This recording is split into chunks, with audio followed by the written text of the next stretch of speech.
We are here at the morning brunch. after chill, the brutal brunch Yeah. with Weasel, one of the oldest living fucking Richmond Not the legends oldest. around here. Well, longest lasting. Maybe that is debatable, but there's definitely a few of us here, and I love to come home because I get to see all my old friends, and there's so many of us here that started from the beginning, and you know I mean, Bob told me yesterday when we were getting posters signed, he said, Robert, man, thank you for supporting us. And I was like, dude, fucking always. And I remember him when he was like that big riding skateboards around, getting punched out. Right. And smoking fake crack with Sleazy and, you know, and all these crazy movies. And we were doing movies in Jackson Ward and Scott's Edition and all this cool stuff. So I just love coming home because it's the most awesome experience I could ever have. And to still be connected to my family, the kids I grew up with. Right. Because, you know, we all grow up and some of us die, some of us live, and to come back and to be connected with family, it's the most awesome experience. And you guys are new family. Yeah, that's right. We come from California, and we say this is only our second year, but we say it's like coming to a family reunion with nothing but strangers that we love more than anything. Absolutely. And I go to California because my daughter's an actress. And as a kid, I grew up reading Thrasher magazine, living through punk rock bands going, I want to be there. Steve Caballero's the shit. You know, Tony Alva rules. Yeah, Tony Alva's the man, you know. And it's like we would just like couldn't get connected to that. And so now East and West are connected. It's awesome. I think that's just part of being 50.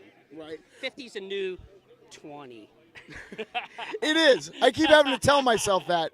Being a 30-year-old, I keep telling myself I'm not getting older, but No, you're I'm not getting better. You're stewing. I'm stewing. I'm making a nice humble stew for you. Yeah. Well, being here in the local scene, what was one of the first things that got you into Gwar?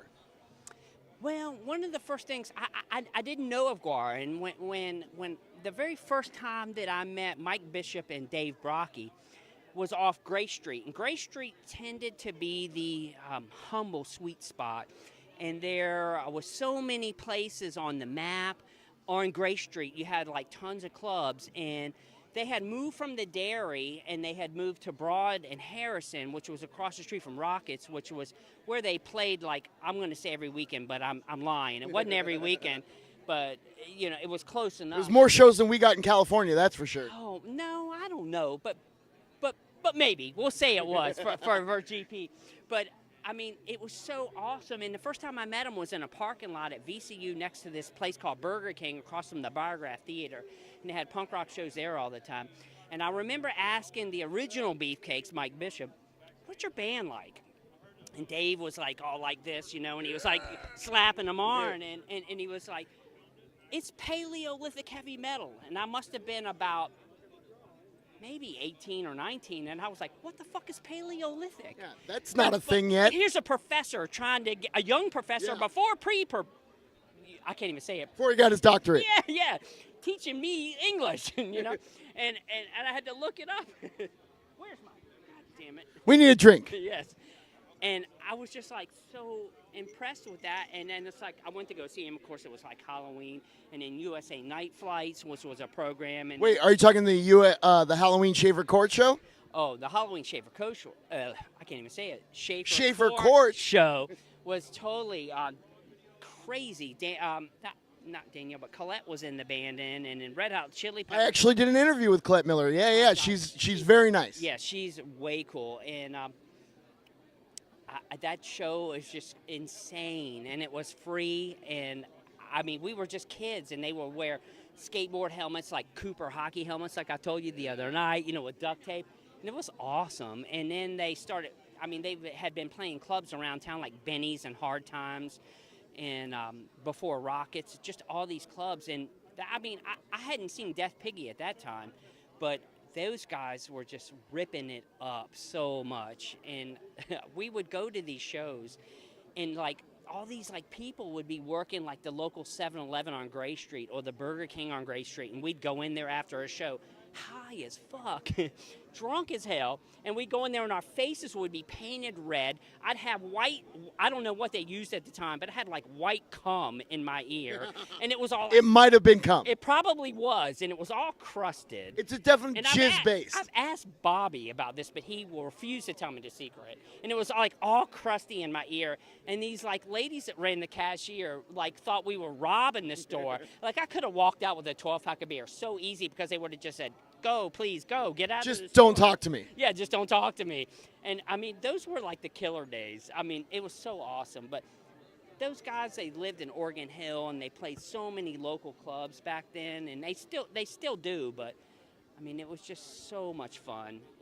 Those guys are just, I think they're truly legends. I love to come home, see my friends, and to be a part of that movement. I could have never been so lucky to just fall into that. Right, the right time, right place. I mean, I've never been lucky in my life, period. Like, I never won anything in life, but I won that. Right. And so when I look at it and I come home, I'm just, like, so blessed and honored. And the fact that they still remember me, you know, yeah. It's like, cause our brains are a little fried these days. You know, I'm 50. And that was true. I was about 18 or 19 then. I felt glorious. Like I said, this is only our second year, and the fact that people even remember us from last year, and like we met so many more cool people this year. I was here last year, and like I said earlier, I was like, hell, how did I miss this picture? I guarantee of you flying with Jesus on the plane. I guarantee there was 30 pictures of us in the background. How many times did you get to fly with Jesus? He was my co-pilot. I was his co-pilot for a little while. He drove me to the goddamn airport. It was crazy. But you are an artist by trade, whether it be hair, tattoo, or any other. What are your main art influences? Oh, God, so much stuff. Punk rock music, skateboards. I mean, who doesn't love, like I said, Tony Alva, Steve Caballero. Steve Caballero sends me, like I buy some prints from him online. Really, Bob Gorman is one of my most favorite artists in the whole world. I'm not going to lie, he's my favorite too. I mean, Matt McGuire, listen, I love your stuff, but old school rules, and that's because I'm old school, and I collect his stuff too, but Bobby's the shit, man, and like I said, I remember him riding skateboards around Oregon Hill and Hunter Jackson riding quad roller skates, and I swear, I don't know, maybe next time you see Hunter, you can ask him, tell him I want to know from the East Coast, but were they wooden wheels or they were urethane? I don't know. I want to know. We will ask him next time we talk to him. Yeah, if you ever grew up as an 80s kid roller skating, quad roller skates came with wooden wheels forever because, you know, the floor was wood. See, now, so urethane took it to the streets. Yeah, because as a skater kid growing up, I had the urethane, and I'd hit a pebble or a twig and be fucking done for and fly across. I can't imagine what it'd be with wood. Yeah, it was pretty intense. But my dad was one of those that, like, fashioned himself a board out of a 2x4 and put some roller skate wheels on the bottom. Chicago trucks yeah. with wooden wheels, man. Those were the days. But see, that's an influence of mine. I mean, Southern California punk rock, like I could go back, like we've talked before, so many bands from Southern California, but like I said, the gateway for me was Thrasher magazine, and it was my downfall to punk rock fucking music. If your mother ever could claim a downfall, it would be Thrasher. Yeah. Oh, well, yeah. Well, a lot of other things too, but yeah, but Thrasher was a gateway that brought me to hell, man. Yeah, marijuana's not the gateway drug. No, it's Thrasher magazine. Yeah, it's Thrasher and punk rock. That's right. But that's it, man. I mean, just the whole Southern California culture. And then when I moved to Richmond and met Gwar, it was like there's a T-shirt from like the early days where it says, "This is drugs. This is you on drugs." Yes. And that was me. That was the epitome of my downfall. All right. Well, I'd be remiss if I didn't ask you, what is your favorite Dave Brocky story? Because you had a lot of times with the guy. I got to ask you.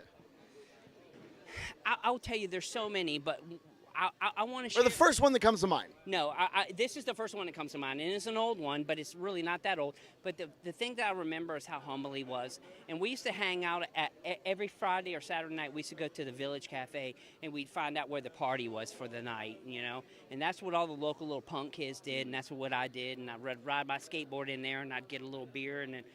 Yeah, I wish I could remember what it costs now, because $7 or $8 a beer sucks. Yeah. But anyway, it's good to be 50 because I can afford it. But $3 PBR. Yeah, well, that's the way I need to go. Yeah. But we'd go in there, and I remember one day I went in there and I saw Dave sitting on the bar, and I used to work right across the street from the village at this place called Sheer Illusions, and he knew me from around town because I always had like the green mohawk, and back in those days the FDA didn't allow green dye or purple dye or any kind of dye, really? so I had to make it. So I was always this like weird little skateboard kid with fucked up hair color, and I sat down next to him when we started talking, and I'll tell you that my greatest memory of Dave was his humbleness. He loved all the street kids. He was the most humble, loving, kind person I've ever remembered. So there are many stories I can remember, like breaking into the National. Those were later days, but really There's always a back door to every venue. Oh, exactly. And back You in just those got to days, know how you you walk the right with person. purpose. And you walk with purpose. Yeah, when you're and carrying fucking, an amp. Exactly. Exactly. But that's my favorite story because he was just the most humble person in the world, and I loved him for that. And it didn't matter how long he knew you or how he knew you or anything. You just got treated the same way he treated everybody, and that's the shit. So I will always be here. I will always support Gwar. I will always, even when there's no more original members, I probably will continue to do that. Well, guess what? We are in the same camp, my friend. All right, well, we're going to let you go. We don't want to waste too much of your time, but do you have anything to say to the GWARcast audience? Oh man, come to Richmond, Virginia. See the landscape. Hang out with some of us old school people. Let us drive you around and show you some of the landmarks. Go to Slave Pit. Meet some of the original people from the old days because you'll get a little bit. It's like getting a contact buzz. You'll stand next to. I'm not gonna lie. I'm high right now just by standing with you. You'll stand next to somebody who's been around a little bit, who was back in those days, and you'll get to share experience. And then you meet new people, and this is my new family. Both of you, man. Brothers. That's right, Pringle. We're looking at you, the cameraman. We fucking love you, baby. Yeah, Pringle is awesome. He's going to be me when I'm 50. Dude, that's what I keep saying. I was like, you get a Harley in 30 years, you're a Pringle. Yeah, so now we're going to meet every year, and I would love to come back and do this again. I'll tell you another story, and maybe I'll collect another pin. We'll get more stories, and next time you're in California, you're going to come by and see us at the studio. Absolutely. We're going to do this long form. Hopefully we'll get to visit some Simi Valley bands. I got a couple I'll fucking show you. Tongue-tied. Agro Mucho, baby. Had it one too many of these. So have I. But we don't want to waste any more of your time. Love you guys. Weasel, we fucking love you. Yeah. Thank you so much. Love you. Thank you Thanks, for doing guys. this. Have a good day.